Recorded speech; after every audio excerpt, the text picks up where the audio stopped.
করেছো তোমার শুকরিয়া আদায় করি। জান্নাত তো আমার কপালে নাই, কিসমতে নাই, কিন্তু জান্নাত আমি এখান থেকে দেখতে পাচ্ছি। জান্নাতের সুঘ্রাণ আমার নাকে আসতেছে, কপালে নাই যাওয়ার।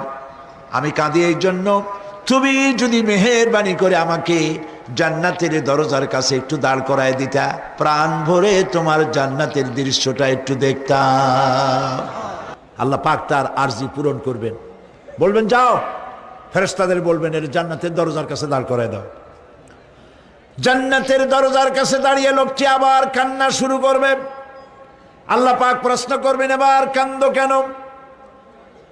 লোকটি বলবে, রব্বুল আলামিন কান্দি এই কারণে, জান্নাতের এই দরজায় দাঁড়ায়া জান্নাতের অফুরন্ত নেয়ামত কিছুই ভালো করে দেখা যায় না, শুধু অল্প জায়গা দেখি। যদি তুমি আমারে দয়া করে